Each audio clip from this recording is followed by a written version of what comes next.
Okay, this is our last of the Greek pieces. It's piece 41, the seated boxer, made in Hellenistic Greece of bronze. Its form is where we'll start. It's made with bronze, but when we look closer at it, you can see that there are drips of copper, and we think that those drips show drips of blood. His head is turned, he's looking over his shoulder, and this is a line that's an invisible line, but we think that he is looking at something. He is thinking about something. He's looking over his shoulder, possibly at someone. We don't know what, but it makes us curious.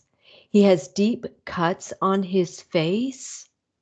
He has deep set eyes. Here you can see the cut, and the deepness of those eyes shows we have a shading going on to create interest. Here's the closer look at the copper that has been dripped on the bronze to give it more of a look of blood. His nose, in terms of content, his nose is broken. Look at this ear. It's a cauliflower ear. It's been hit so often that it's really warped.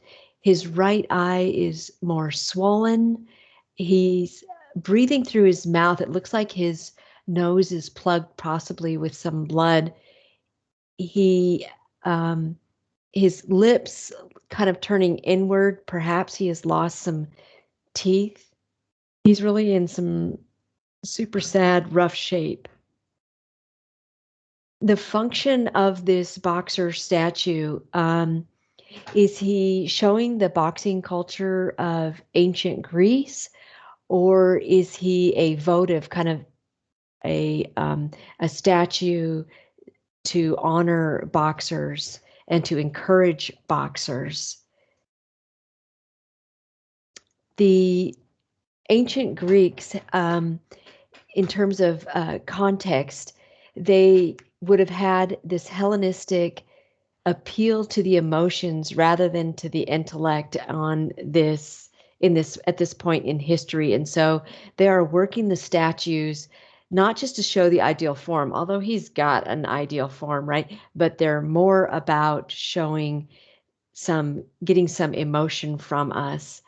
I might, because you can see it here, his penis in terms of form or content has been tied up. The foreskin on his penis, they put a string around it and they pull it to the side so that it doesn't get hurt in these activities. He was buried here. This is a picture of the unburying and the discovery of the seated boxer. So the wondering about this is, was he buried intentionally when Rome was invaded? We're not sure about that.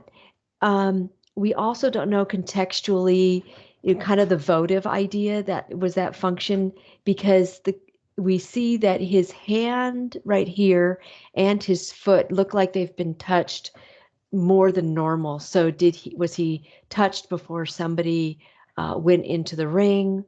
We're not sure. More context, boxing in ancient Greece, they aimed at the head.